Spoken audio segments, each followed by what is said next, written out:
Okay, can you guys hear me? Yes. All right. If it gets weird or loud, then just let me know. Okay. So thank you very much for inviting me. I wander when I lecture, so I will get my steps in. I wanted to start by showing you a few images of what I'm not going to talk about when I talk about urban agriculture. I'm not going to talk about Brooklyn Grange, probably the most photographed example of urban agriculture because it's just so sexy to kind of think about growing on top of roofs in Brooklyn.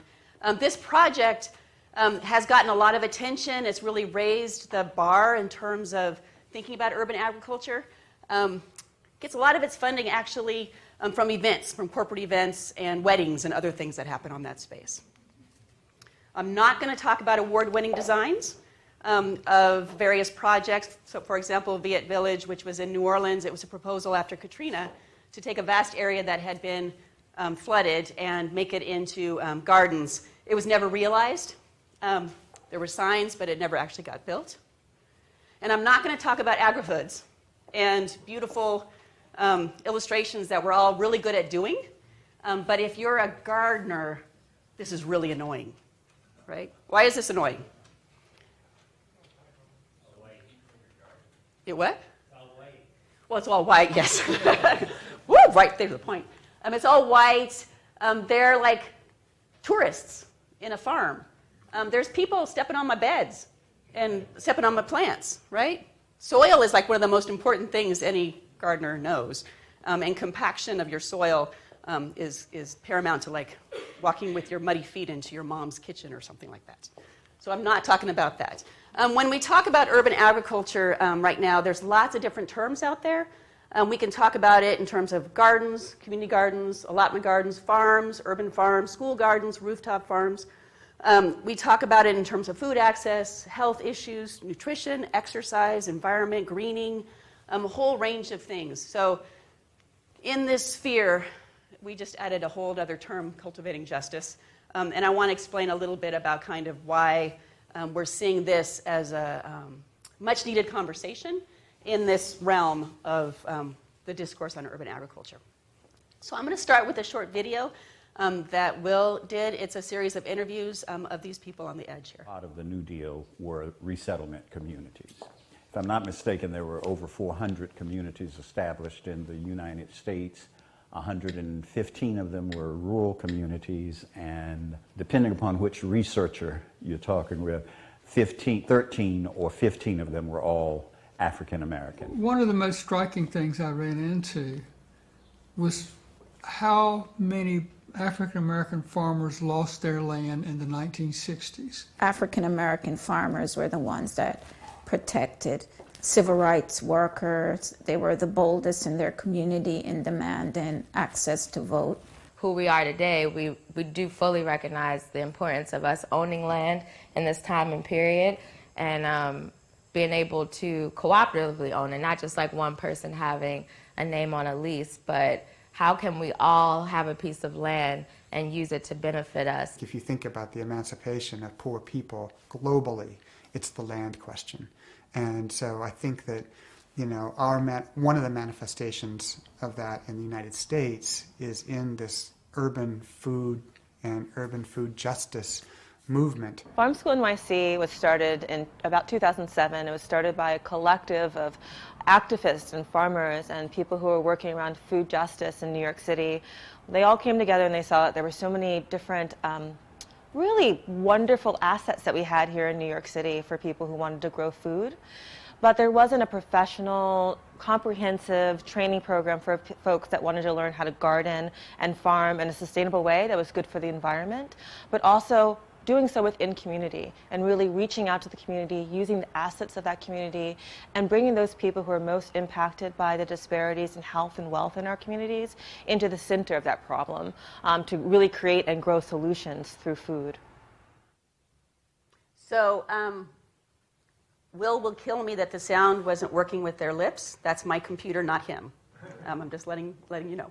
And so what you heard there were different perspectives coming from scholars, activists, organizers about kind of key issues that they saw in people's relationship, particularly African Americans' relationship with farming and gardening, urban and rural, and really kind of hitting on three themes: this issue about land, the issue about activism and power, and then the issue about knowledge and access to information. So I'm going to step back from that for just a minute and kind of explain how I'm here now kind of thinking about these kinds of issues. So I've been passionate about urban agriculture for a good 25 years now. I started out when I was at UC Santa Cruz. That was when school was affordable. And I was putting myself through school, and I was able to, I babysat for my rent, and I had a garden, and my landlords taught me how to garden for the first time. When I was growing up, gardening was my punishment, right? Like if I did something wrong, I had to go out and weed. So they taught me how to grow food, and I was amazed at what I could do in terms of my self-sufficiency. And so my entry into landscape architecture was with this idea that communities should have this access to this amazing thing called gardening and be able to kind of address their issues of self-sufficiency, self-sustainability. I didn't know at the time that landscape architects didn't do that. I didn't maybe do my homework. But I got a great education at UC Berkeley and did my thesis on this topic about what is agriculture to urban design. Then I traveled a lot, and I looked at a lot of different garden programs across the country and in Europe. I worked for firms that specialized in community engagement. I was really chomping at the bit to practice urban agriculture. So for a while, I worked at a nonprofit called Berkeley Youth Alternatives, which was a youth center. And the director of the youth center really wanted a place where her kids could learn where food comes from. It was the story that we've been hearing since the 1800s, that kids don't know where food comes from. If you ask them where a carrot comes from, they'll say, the store, exactly. And so we started a garden program that really led me down a different path, because after about 5 years of running this program, I was spending less and less time in the garden, more and more time writing grants, finding out that the model was not sustainable. We were employing at-risk youth. We were paying them more than farm workers got paid. The education component had to be paid too, and how do you cover that cost? Because you're not going to be able to sell food in a low-income community at the price point that you would need to kind of compensate for all of these different things. So I went back to get a PhD, basically to try to figure out how do we make these things sustainable. That has led me into academia, so I've been very privileged to be able to do studios and various other things where we've been working in low-income communities in Illinois and in New Jersey and in other places, working with community groups on these kinds of issues. So I just mentioned a bit about Berkeley Youth Alternatives, and that program actually is still going. It's a good example of a sustained project, but it was a site that was an old railroad corridor that went through West Berkeley. And we leased it for $1 a year. We couldn't put anything permanent on the site. When we started the project, it was, you had to use a pickaxe. The ground was so hard, and there was absolutely no organic matter in that soil. After a few years, we really had created a garden out of it that still exists today, still on a 1-year renewable lease. And if you guys know about real estate in the Bay Area, it really takes a lot of will to keep a project like this going. It's a very difficult process. And that led me to this research about why do we love this idea of community gardening or urban agriculture, and yet it's so hard to sustain. And that's led me down paths of looking at history. Theo mentioned the City Bountiful book. It's led me to do a lot of case studies around the United States, looking at various kinds of programs. But really the place where I find the most inspiration has been going to gardens and talking to gardeners. What I have found when talking to gardeners is it doesn't matter what language, you can have a conversation with a gardener. I may not know what this plant is, but I will know that it's used by that culture for when your stomach hurts, or comparisons of corn or other kinds of things, or gardening practices. Now, my historic research on City Bountiful was really looking at the persistent appeal. And my main idea was to show that this is not a new idea. You know, when I started the BYA Garden Patch, I was like this young, energetic person. I thought I was inventing this thing. And I read stuff today of other programs where they think they're inventing this thing. We're not changing that narrative.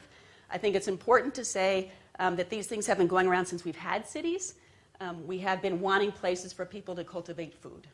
And so when I was looking at City Bountiful, I was really looking at these eras when there was a lot of advocacy for gardening in cities, whether we're talking about during the Great Depression or the first Great Depression of 1893, when there were vacant lot cultivation associations, or we're talking about civic garden campaigns, which were really aimed at moving people out of tenements and into suburbia and kind of teaching them how to garden, to war gardens, victory gardens, community gardens of the 1970s.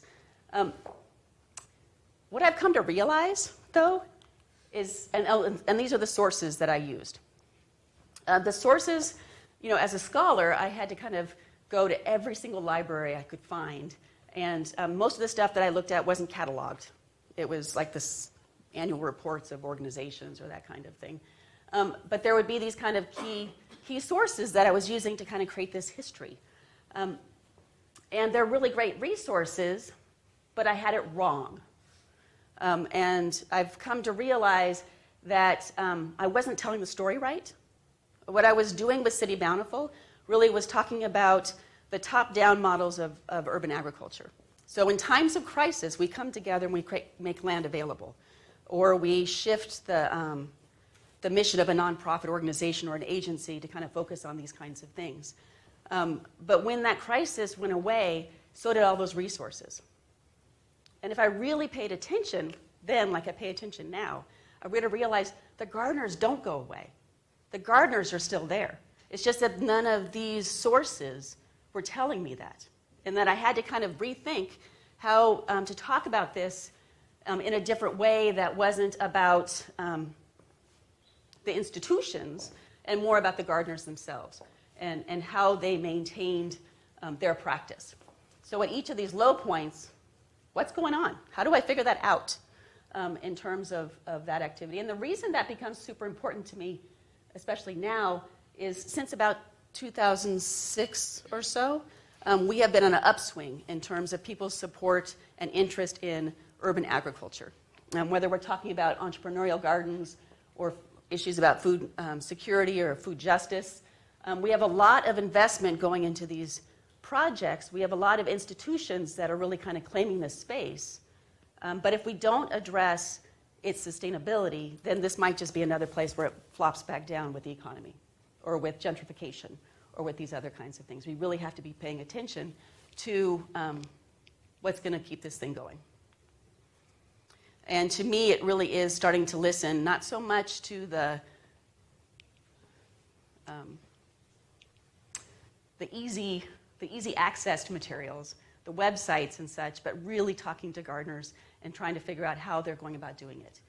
Because one of the key things with this work that I seem to be on a mantra about is it's hard. People really love the idea of urban agriculture, but how many of you guys are gardeners? So you know, come July, August, it sucks, right? If you don't have good access to water, it sucks. If someone steals your stuff or a gopher gets in, right? There has to be something more than the negative that keeps you moving on this. And there has been. So how do we get at that? How do we get at that thing that keeps all of these gardeners going? Really has become the thing that I'm really passionate about. All right, so let me then introduce Will. So Will grew up in North Carolina. His family had a farm out in Orange County. There are, do you guys know what heir property is? So there is a lot of issues with family farms when there's not a will. The farm gets divided amongst all of the kids. And particularly in the African American community, this has had a big impact. Because the idea is that you want to distribute across your family, but the reality is as people move out of that community or taxes have to get paid, it becomes very complicated legally. So in Will's case, the family lost their farm, but Will grew up in Chapel Hill. He became very interested in urban agriculture and helped start this program called Seeds, Southeast Environment and Economic Development, I think is what it stands for, in Durham, North Carolina, in a predominantly African-American community. This is Will as a young man. While he was helping to make this site into an urban farm, he fell in love with the stories that the older folks that were gardening there were telling. And he bought a Super 8 camera and started filming them and kind of really trying to capture these stories. Here's Miss Estes. This is Miss Estes here. She, I forgot to mention, Will's my husband. So this is in our dining room, is Miss Estes' picture, as a kind of a constant reminder. So we met because I was doing research on community gardening, and he ran a community garden. But he left community gardening and became a videographer. But we would have had very passionate stories and arguments and dreams for the last 20-something years, kind of about these issues about urban agriculture and rural agriculture and what this means. And some of these issues have now kind of come together in the project that we're working on together. So when I was running the BYA Garden Patch, I was very involved with the American Community Gardening Association, which is a wonderful organization that's about advocacy and education around community gardening. When this was in the 90s. And when I was there, I really, I was a young leader, and I got excited and met with a lot of other young leaders. We were mostly white young women out of college doing this kind of work. Over the years, I started seeing less and less of those people. There was a big turnover of kind of burnout that would happen amongst the leadership. And the leadership did not necessarily reflect the communities that they were serving. There's always been a little bit of a, we didn't really talk about it in that way. And it's become increasingly an issue, particularly around issues about food justice. So in talking, in the safe space of talking to your husband, you can actually have these conversations about what does this mean. In talking to gardeners over the years, particularly African American gardeners, what I would often hear is a mixture of love and hate about their situation with their relationship with agriculture and with farming. There were a lot of memories of hard work, of going down to their grandparents' farm in Georgia or North Carolina and working at the farm and how hot it was and how they couldn't wait to get out of there. At the same time, there was a lot of pride in the family having a farm and the family coming together. A lot of loss, of loss of these homes, loss of these farms, concerns about cultural connection being lost, particularly in talking to some African American urban garden activists, older ladies who often really want to advocate for gardens in their community with children because they feel that this is a cultural connection that's being lost, and a lot of frustration over resources, particularly now. With all of the interest in urban agriculture, what we're seeing is not an equal distribution of the resources going into urban agriculture. So there's a lot of interest in the tech side, there's a lot of interest in these roof gardens and other kinds of things, but there have been community gardens and farmers working consistently, and they're not getting the same access to the grants and the loans and the other kinds of programs as others. So as we started talking about doing this project together, one of the things that became very important was that there's a lot of people out there that are exploring these issues from a lot of different perspectives. When I wrote City Bountiful, it's a book with my name on it, as though I own all this information, right? That doesn't sit well with me anymore. Really, what we're trying to do with Cultivating Justice is have a whole lot of people kind of contributing to it and creating a network of different kinds of information, different stories that can come together to benefit everyone's kind of work in this area. So everyone from the gardeners that we talk with regularity to activists like Karen Washington. Karen Washington was one of the people that gave me a talking to about kind of some of these issues about in New York, who are the urban garden groups that are getting the resources. or Savvy Horn, who runs the Land Loss Prevention Project, which is really looking at those heir property issues and how to keep land in families, or Jessica Nemhart, who's done amazing work in terms of collectives and the role of collectives and cooperatives in African American communities.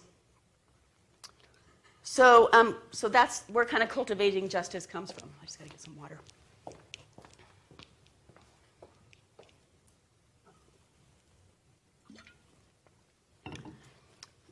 So I'm just going to read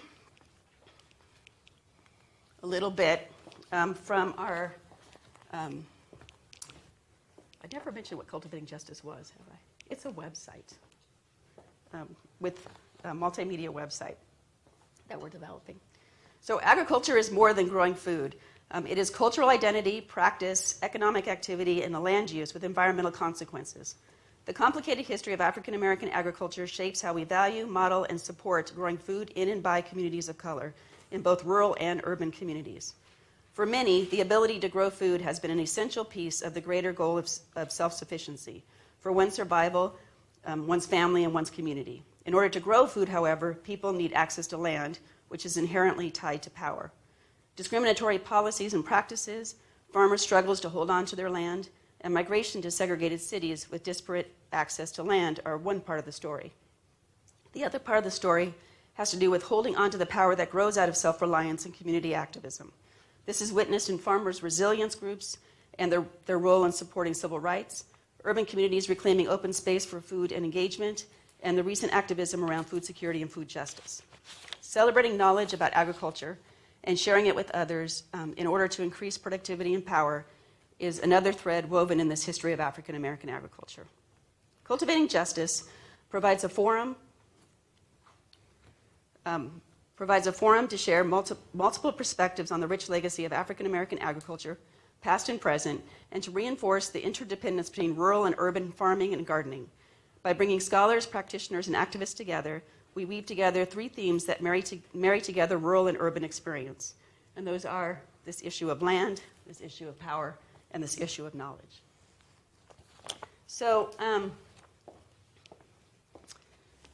what we're trying to do with this project, which is a work in progress, is create a structure, create a network that can then build, that can grow in capacity and kind of build a more nuanced, more complicated idea of the positive and negative aspects of agriculture and the urban and rural kind of tied together. And so we are looking at kind of land issues, power issues, and knowledge issues, and simultaneously looking at it from both rural and urban perspectives. And to do that, we need all of these voices kind of coming in and adding different kinds of contributions. So for example, we're probably farthest along with land issues, and that has been a super interesting area of research. You know, the mantra of 40 acres and a mule, that's one that has persisted as an idea when it comes to land, and really understanding that the Special Field Order number 15 by General Sherman was a real thing, and then it was taken away, and what that meant. Or the Southern Homestead Act, and we have Michael Stewart, who's a historian, who's done his dissertation on this topic, really talking about the Homestead Act and how they made it very difficult for African Americans to be involved, but some did, and there's still farms today. So trying to tell these stories from both a place of acknowledging the discrimination, but at the same time also talking about these really positive stories coming out of communities related to it. We have Gary Grant here, who is just a force of nature, really talking about resettlement communities from the New Deal. He works in Tillery, North Carolina, which is an African American resettlement area, really struggling to keep young people. Would love some of these urban farmers to come down to Tillery and start their farms. And so he's been trying to connect with urban farmers to try to figure out how to make that connection. Tillery's kind of way out there, though, and has some flooding issues. And then telling the story about the Pigford-Glickman lawsuit, which was a lawsuit settled in 1998 of a group of African-American farmers against the USDA, which showed that there had been consistent discrimination in terms of loans and access to resources at the USDA, and has allowed for some level of compensation. But the other piece of land has to do with family stories and family histories.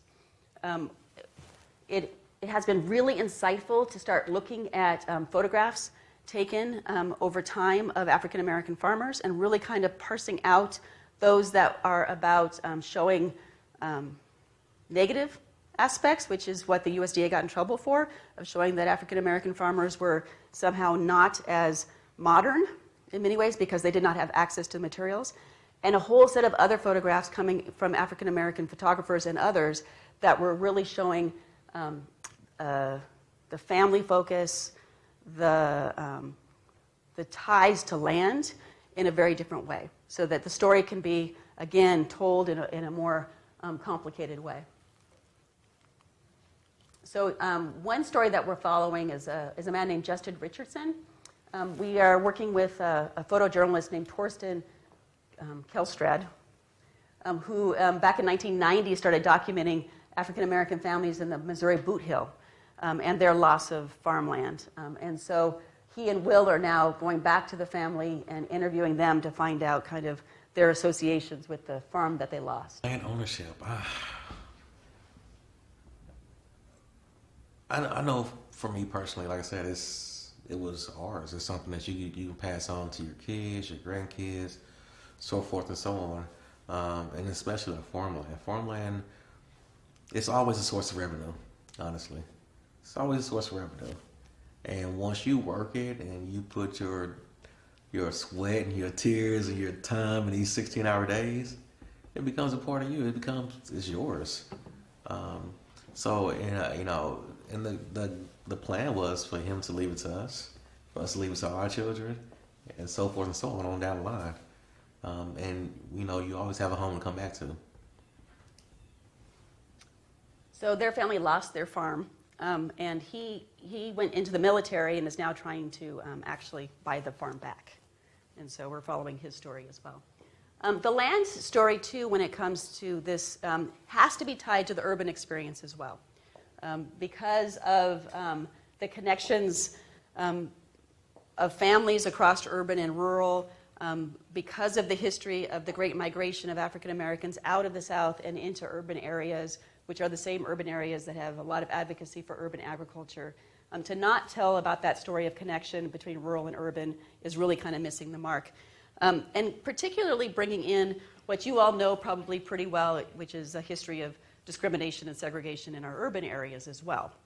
So African Americans moving out of the South, losing their land or losing their access to farming, here moving into industrial cities, there are both, you know, they faced discrimination, they faced segregated communities, great difficulty owning land or starting businesses, but there are histories of communities that had great resiliency in that area. And that's where Jessica Nemhart's work on cooperatives becomes a really important piece in terms of, in this context of discrimination, how did communities do it? And we have a really interesting history to tell there in terms of that. This is, for example, East St. Louis, which was an area where there was a real recruitment of African Americans as anti-union busters in like the early 1900s. By the 1960s, it's a largely African American, 98% African American community. They took about a third of the land area and slated it for urban renewal, cleared it all out, and never built anything. It's not land you would ever want to put a garden or farm on. It's contaminated. It's right next to Monsanto. It's a mess because of the land uses that had been there and didn't get cleaned up. But there's this constant kind of like, oh, let's put a farm there. It's like, no, let's not put a farm there. But let's talk about some of these other land issues about what's going on there.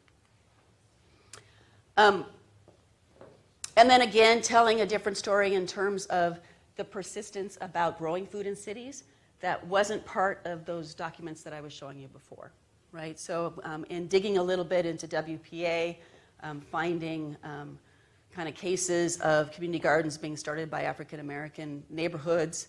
For example, this one in Chicago, I think that's Chicago, or this is a trailer camp during the Great Depression where someone has their garden going.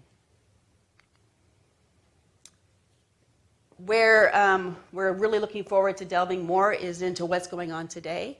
So, for example, we have Resora. So, one of the groups that really benefited from the Glickman lawsuit was this group called New Communities. It was the largest African American farm cooperative that they were denied loans, got loans late, became in arrears of their loans, and lost the cooperative in the 80s.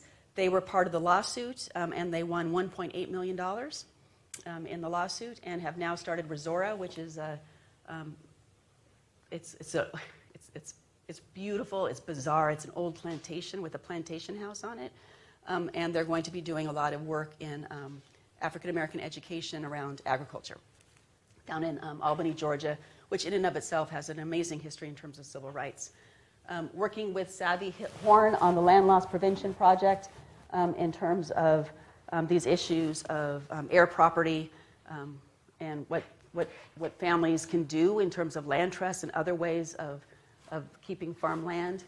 Working with young farmers, for example, Alea here has a cooperative called Black Dirt, where they are leasing land in Maryland and really seeking to garden. And then I also mentioned Jessica's work related to cooperatives. Now, as an educator, I got to say that's the education and knowledge piece that I'm just like so excited about spending my summer going down to Tuskegee and learning more. You're a land grant, yes. We all get taught very early about the Morrill Act and the establishment of the land grants. More important in our story is the second Morrill Act, which happened in 1890. And that was the one that opened up to the southern states that had been not included in the first Morrill Act because we were in the middle of the Civil War. And they were allowed to also kind of create land grant universities. However, if they were a state that believed in segregation, they could then have a second land grant, which were really bolstered many of the historically black colleges in the South, such as Tuskegee, Hampton, and other kinds of places. They don't get the same resources, not by a long shot, but it really opened a door for public investment and outreach associated with agriculture. So, for example, at Tuskegee, Booker T. Washington hired George Washington Carver to help set up an outreach program. George Washington Carver set up agricultural schools on wheels so that they could go out to farmers and figured out how to talk about farming. He couldn't use a lot of the materials that Extension was using because many of his farmers couldn't read, so he was doing much more demonstration. From that, they established a Negro Cooperative Farm Demonstration Service, which was separate from Extension services that we know today, and served black farmers. They also started a lot of school gardens and other kinds of programs to promote farming and gardening, and trying to connect that history, which we don't really ever talk about, to what we're doing in our urban areas today, for example, the Farm NYC. And the story of activism and power. As you heard in the video, Pete Daniel talking about the role of farmers during the Civil Rights Movement. Farmers in the Civil Rights Movement, they were the ones that were able to put something down to get people out of jail. So the civil rights activists that were very involved in voter registration and other activities often relied heavily on the farmers. The farmers were the one group that had resources. They didn't need to count on the company store and that thing. They could grow their own food. Didn't come without a cost, and that's one of the issues with the USDA. However, really looking at the role of farms in the civil rights movement, looking at the role of churches, which are some of our largest landowning institutions, and have really played an important part in sustaining rural communities, cooperatives, individuals such as Fannie Lou Hamer and her Pig Project, which was a project where they basically, she was a civil rights activist, an amazing person, But one of her many programs was she'd give you a pregnant pig, you raise that pig successfully, and you could keep all the piglets. And then that pig would go to another family. They'd impregnate the pig, you get to keep all the piglets. And that sustains a family. That is a really basic idea, but a really strong idea that went hand in hand with lots of other activism and education kinds of programs. And today, there are many wonderful activities going on in urban areas. Black Farmers and Urban Gardeners Conference every year. There's about 3 conferences now that are really looking at this area and trying to create networks around access to land and education. New books coming out and new spokespeople. For example, Leah Penniman from Soulfire Farm. Again, this is Karen Washington, who in the New York area has really been an amazing resource in terms of connecting urban and rural. She helped start a community garden in her neighborhood in Bronx, and got the bug, and now she has a farm in upstate and is really kind of doing education around young people getting out and farming. Or Tobias Fox here, he is part of a group in Newark, and just yesterday. So Newark is gentrifying very, very quickly. And the long-standing community gardens that have had these $1-a-year leases are losing their leases left and right. Tobias actually last night got an agreement from the city that they would not, that he could keep many of the gardens that he's been working in on a long-term basis. So he is an activist. He came out of the Occupy movement. He's not a farmer-gardener type. He's really coming at it from a very different place and is doing amazing work. So that's kind of cultivating justice. What we've done so far is to test it out. We did a mock-up in Esri Story Maps, which was okay. Very linear, though, and a little bit frustrating in that kind of way. But at least it got the story out there and got the trust of many of the people that I've been talking about, that we are not taking people's information and then holding it for ourselves, but that we're actually, this is meant to be a public and distributed resource. The better news is now we're working with this group called MediaStorm. And MediaStorm is this for-profit, web-based group where they do these amazing multimedia websites where we can have like timelines and video and all sorts of things kind of working together to kind of tell these complicated, mashed up stories better so that it's not quite so linear as it has been.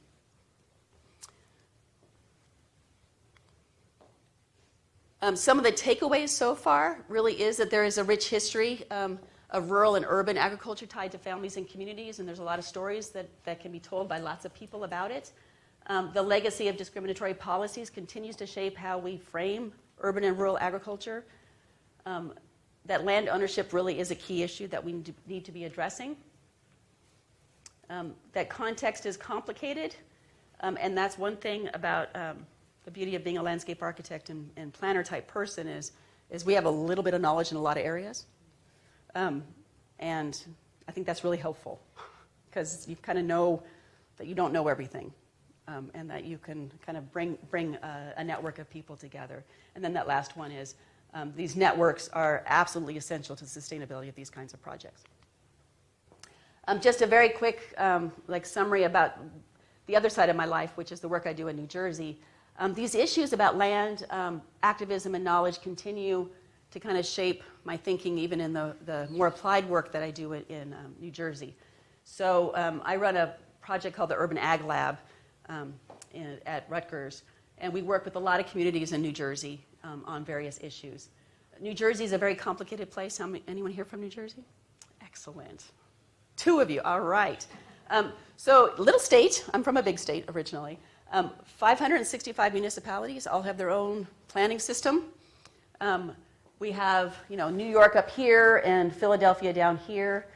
We're called the Garden State because we were a truck farming area that fed from one end New York and from the other end Philadelphia. But in the 50s and 60s, we actually became a real suburban. We're no longer feeding people, people are sleeping in New Jersey and working in these places. So it's a very complicated place to start talking about urban agriculture. So with students, we've been doing a lot of mapping and kind of analysis of the different kinds of projects in New Jersey, from very, very urban to very rural. Working on some of these land issues. So for example, working with Tobias Fox in Newark a little bit, although he's got his stuff under control. A project that we're currently working on is Capital City Farm in Trenton. This project is on an old brownfield site. It's a site that was acquired through a land trust, but we're still having issues about how do you hold this kind of programming in land trust. What should be the governance structure? There's conversations about kind of creating an agrihood, but there's really not the buy-in by the community, and kind of looking at how the farm could become a cooperative in a different kind of model. And then a lot of work in terms of networking. So we run a biennial conference called Ag in the City, which brings together all the agricultural leaders in New Jersey. We run a series of different kinds of training programs and demonstration sites. We're doing a lot with incubation sites. New Jersey real estate is expensive, to say the least. And we have a lot of people that want to get into this bigger. And so how do we do that? So Rutgers is blessed with a lot of land, like UMass is. And so we can provide incubation sites to help young farmers kind of get heads up on the tech side of things. And then we're working with state legislature quite a bit.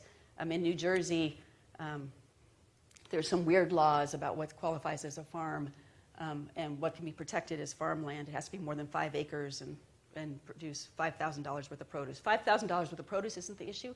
5 acres of land in an urban area, that's the issue. And so we're working with them on kind of changing those policies for some of the community-based social serving projects that are going on in places like Newark or Elizabeth or other kinds of cities. So that's a lot, I know. I'd be happy to keep you updated on how we're moving on cultivating justice. We are heavily, again, grant writing to get this project underway, but we're hoping within the next 8 months or so we'll have the new website live and can really kind of create it in a way that allows for multi-authors to come into that space. So, thank you.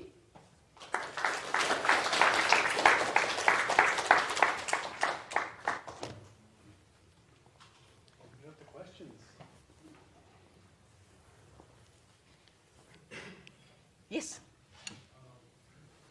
Actually, I started volunteering for the cooperatives and land trusts. And one thing that Cultivating Chapter is ultimately, you realize land often is like a really expensive commodity and people don't have a guaranteed right to access it. And that kind of gets you, I guess, having subversive thoughts about whether the fundamental structure of our society is right or just, or maybe something is fundamentally wrong. And then you sort of kind of get in dangerous territories. So my question is, do you see a way to change our society fundamentally, or do you see a problem with the fundamental layout of our society in terms of land ownership, land being a commodity, or do you more see a solution just kind of working with the system and making small changes to it? Well, the system is by its nature discriminatory. And it has been for so long that to create the supposed level playing field, I don't think that's going to happen. So I do think we have to change the system. I think that some of the urban land trusts are really, that's where we need to be looking. The history of cooperatives kind of creates a model where we can be talking about community ownership of certain kinds of things. But even if you look at, for example, if you look at community gardens, quite often when there's like, for example, in New York, the gardens that New York Restoration Project and other people saved, if those sites aren't actively gardened, they revert back to the city. There's still this kind of sense that they're not going to be successful. So we need to invest in these institutions such that they are successful and that they can hold that land. But I would say, the system is broke. And so working with the current system is not going to work. Mm-hmm. Hi. Yeah, I got a question. So you mentioned something about grants. Mm-hmm. Just like the distribution of those grants and stuff like that. And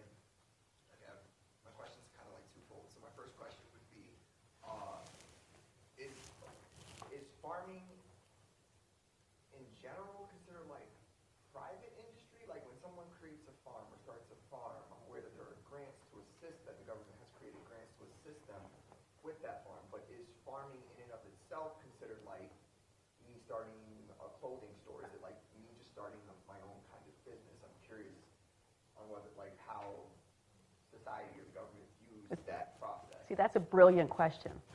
In terms of agriculture's always been this kind of strange entity because it's so tied to this idea of this agrarian history and these kinds, this kind of thing.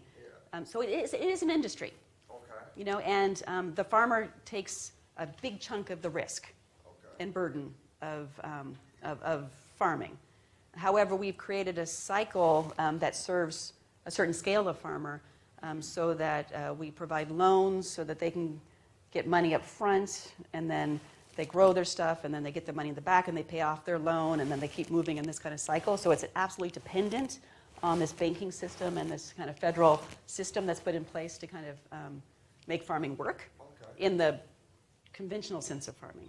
Then we have like the direct marketing world, which really is that interface of urban and rural farming, where there's all the new models where the consumer is also sharing part of the risk, for example, CSAs and those kinds of things, really changing that model. But then those farmers have an accountability that the farmers selling just to commodities have a different kind of thing. So we have lots of different kinds of agriculture, and most of the models that are kind of coming out of federal programs or extension aren't really nuancing enough to kind of fit all the different models. Okay, so my next question is there such thing as, I guess I call it government farming? Like, is there farms that are just owned by the government solely with the purpose of producing food for areas? Like, I don't know if that's a thing or not. I'm just curious.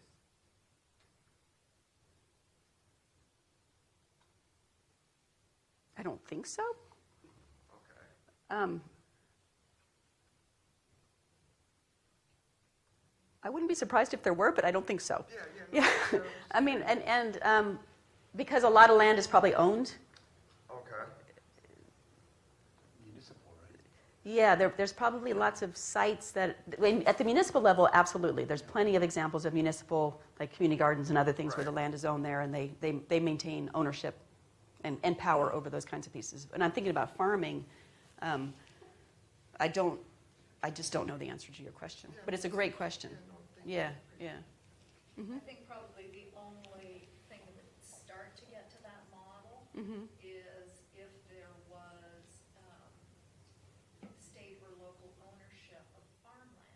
That's what I'm thinking, but I just don't know if that exists. It must. It exists because they have the development rights, right? Yeah. So there is sort of a shared model between government and local, but that's the only thing that would approach what it is that you're asking. And I'm one of the reasons I'm getting confused, because in the 1930s there was, during the Great Depression, there were those models there, and that's why I don't know enough about how those evolved and looked at that. But that sort of goes into my question for you, which is, if you could change the system and be the benevolent dictator for the next 4 years, don't you wish? Then I'm running for president. So what would you do? How would you make this access to land possible?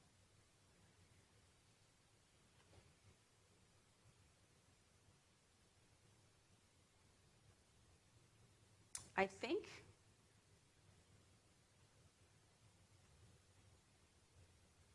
okay, so if I use some of the examples I know from New Jersey, so I'll stay very local.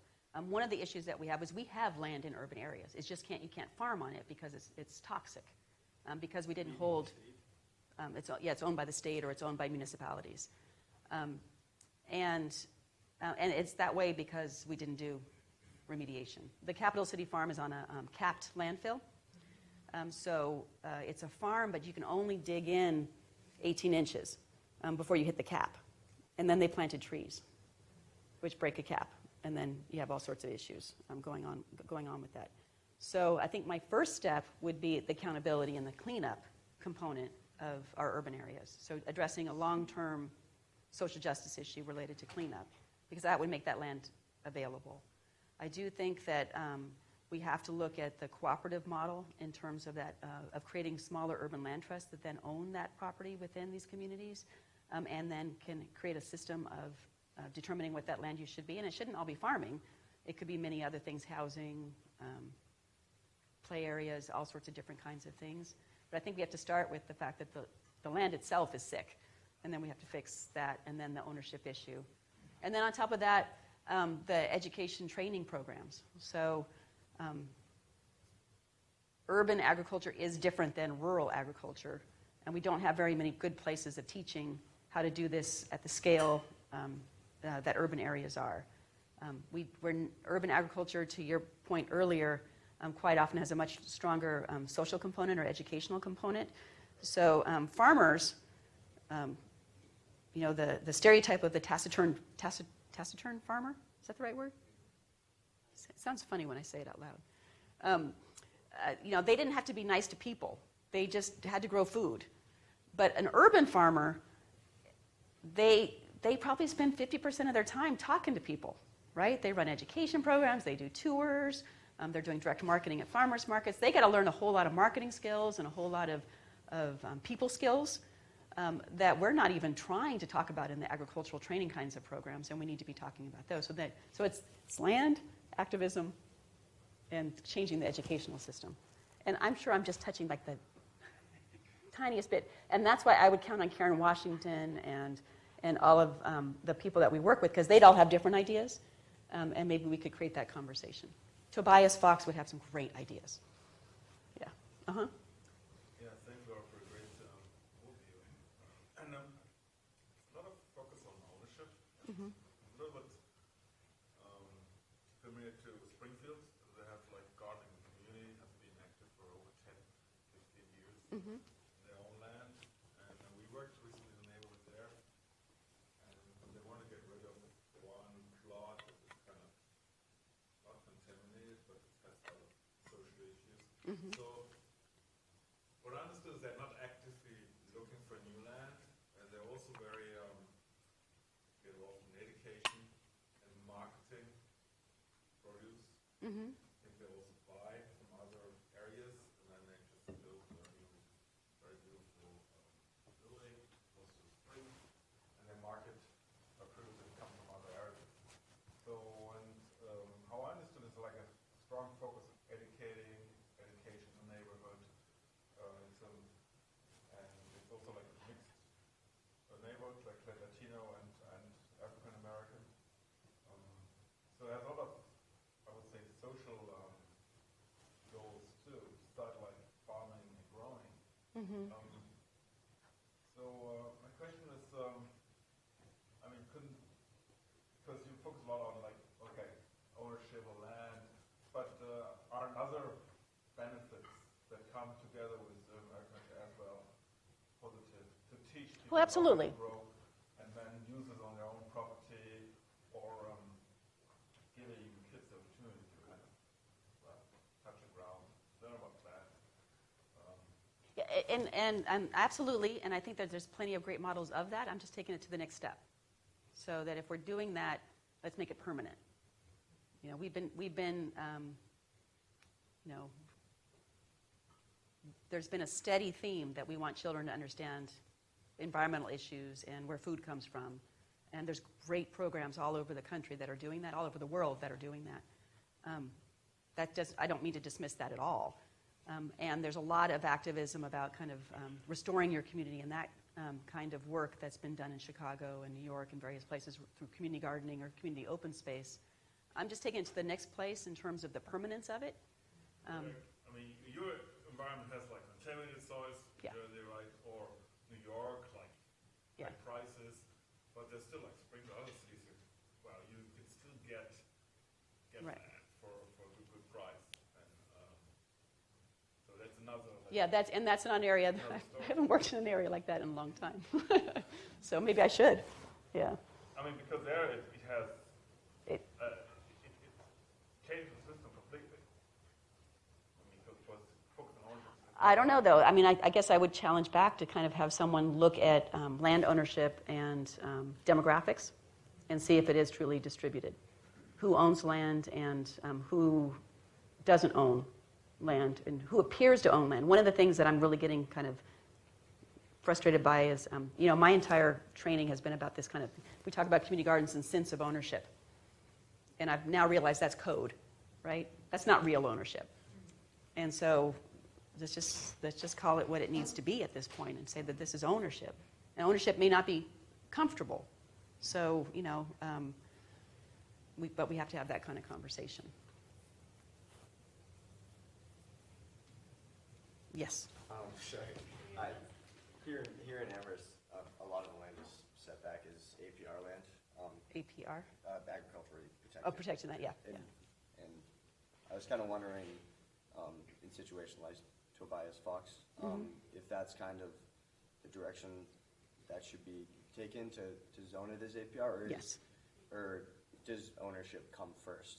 And yeah. Do we have to get these parcels of land owned before we can start making an effort to zone these? We're looking at that too. So New Jersey has some of the most aggressive land agricultural preservation programs, and so we have preserved farmland that needs farmers, and there's this opportunity to kind of like link those even with the cooperatives and kind of do that better. So we're looking at that model as kind of one really important piece to it in terms of the preserved land. In Tobias's issue, this is the 5-acre rule that we have. We can't preserve land as agricultural land unless it's 5 contiguous acres. And good luck finding 5 contiguous acres in Newark, right? And so kind of like, can we figure out another way to do that? You and then you, yes. Me? Yes. How do you envision your Cultivating Justice website to work as a tool? What are you hoping? How are you hoping people will use it? That's the million-dollar question. I think that's why we didn't get the last grant. Because one thing is like, we build it and they will come, and that's not true. And so, because there's a gazillion websites out there, and a lot of them, we already know that there's a lot of false information. How do you make sure that the information stays valid? How do you do all that kind of thing? So what we've been doing is starting to work with some of these key institutions, like the Black Urban Gardening Conference, and kind of figuring out if we can create an accountability for the site that helps with their agenda, so that it's tied into to these existing advocacy groups, and they'll keep us honest. And versus kind of just saying, here's this, is kind of trying to make it more mutually beneficial.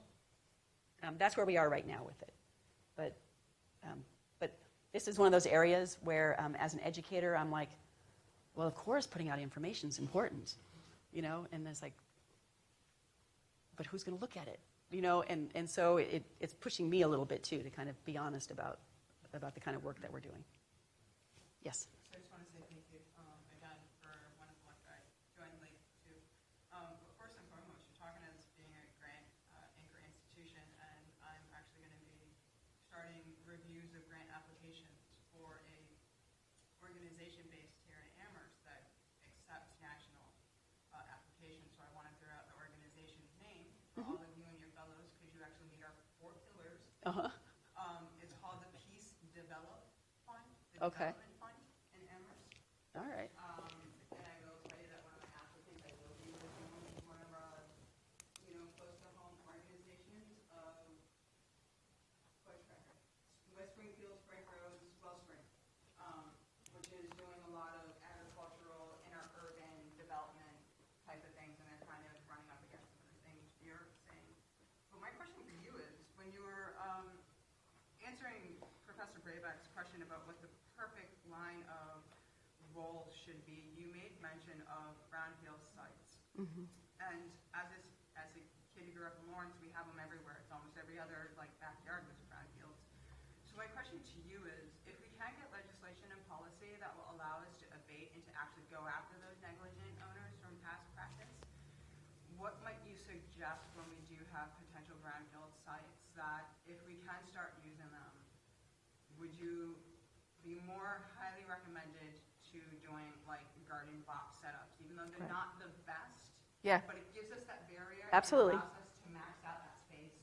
garden boxes, and then also we've got some of the what's that group? Actually, they're out of Massachusetts that are doing the aeroponics in the old train cars. So there are other models that we can definitely be looking at, and I think there's some really great stuff that's going on in that sphere. Not everything can grow in those kinds of environments, and so kind of like you get like lettuce. It's not that nutritionally good, and so we have a lot of work to do in that area. We have I dismissed Brooklyn Grange, and I apologize for that. We also do have roofs and that kind of thing. It's just really hard with roofs, access issues, and depth and soil, and those kinds of things.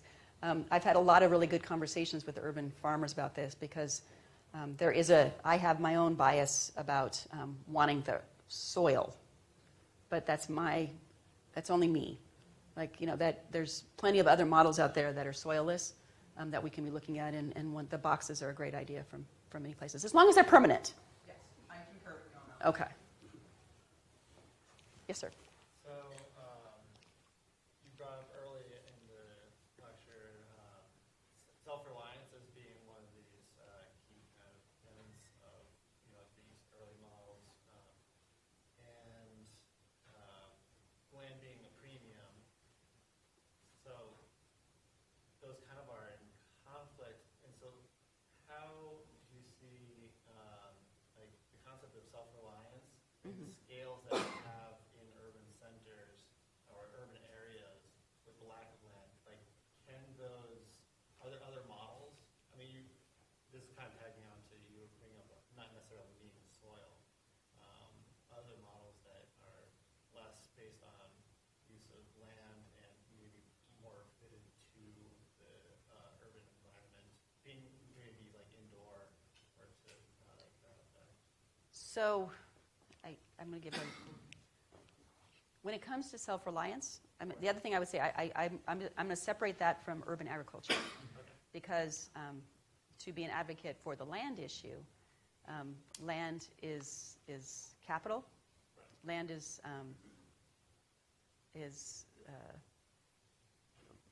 land brings more money, like as Justin was saying in his piece, whether it's used for farming or not.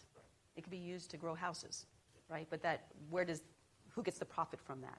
So self-reliance might not have anything to do with urban agriculture in some communities. I worked in East St. Louis for 8 years, and I would never advocate, nor did anyone want urban agriculture there, but they did want access to land and other things for other purposes. When it comes to the food access and the food growing, I do think we have indoor, we have aeroponic, we have a whole lot of tech that's happening in that sphere that we could be looking at.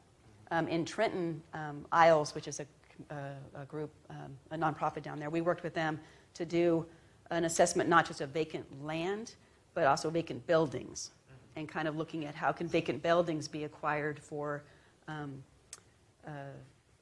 food production that's not about growing the food. It's about just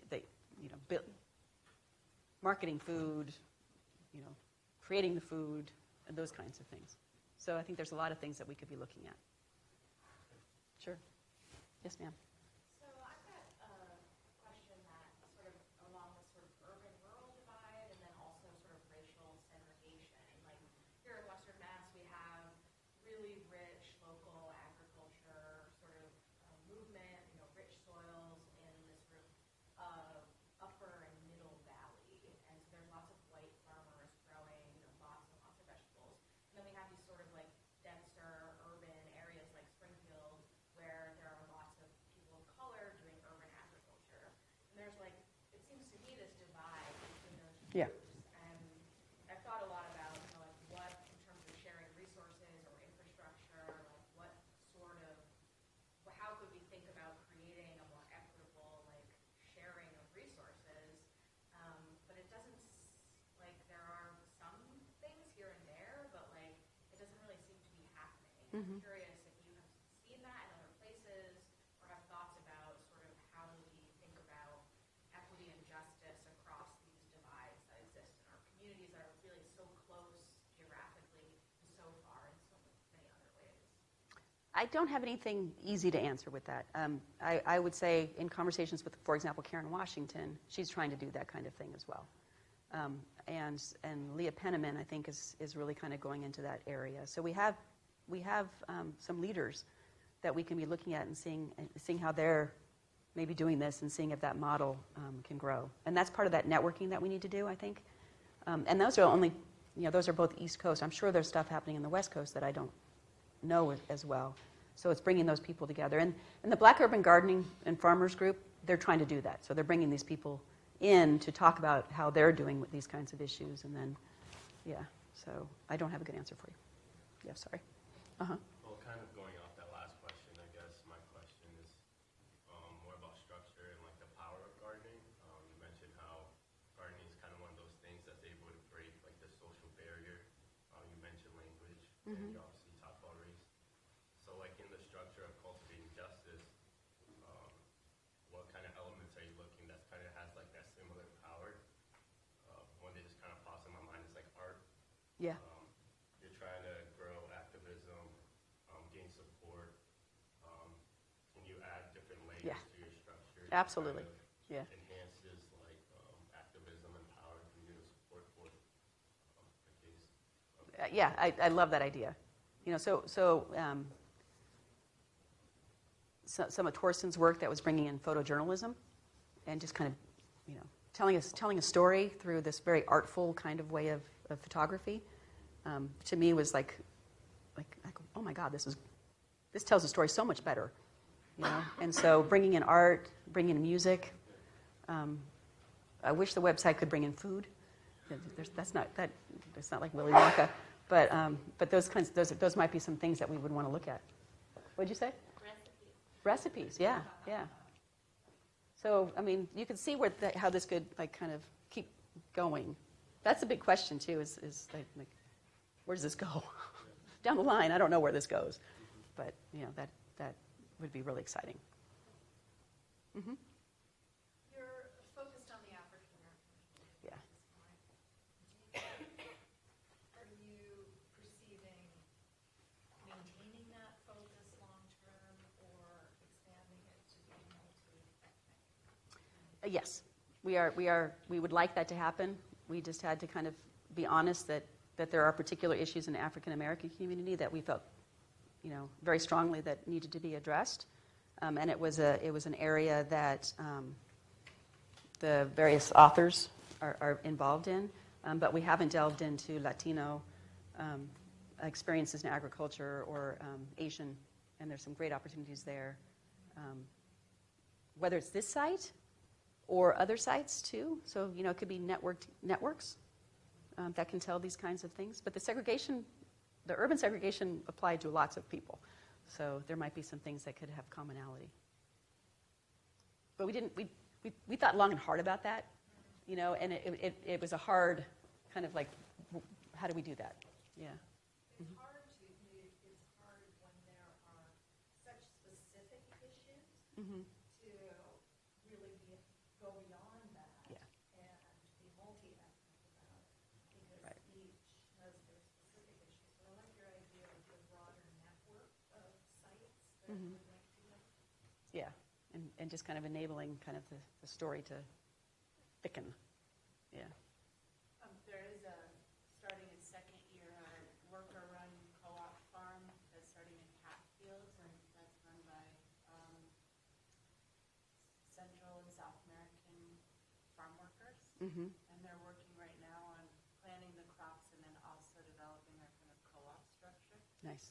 And I didn't know if you, basically writing, I see now I can just maybe email if you have an example of, they've done some visiting with other co-op farms around the area, but kind of the checklist of ways to talk to your local government to establish long-term contracts for that kind of key. I would imagine they're not living in the community where their farm is, so I could imagine they may need some support also situating themselves comfortably among their neighbors. Yeah. And connecting with the other farmers there who are, like the white farm owners who are nearby. Yeah, just email me. Yeah. Yes, ma'am. I am wondering if you or if you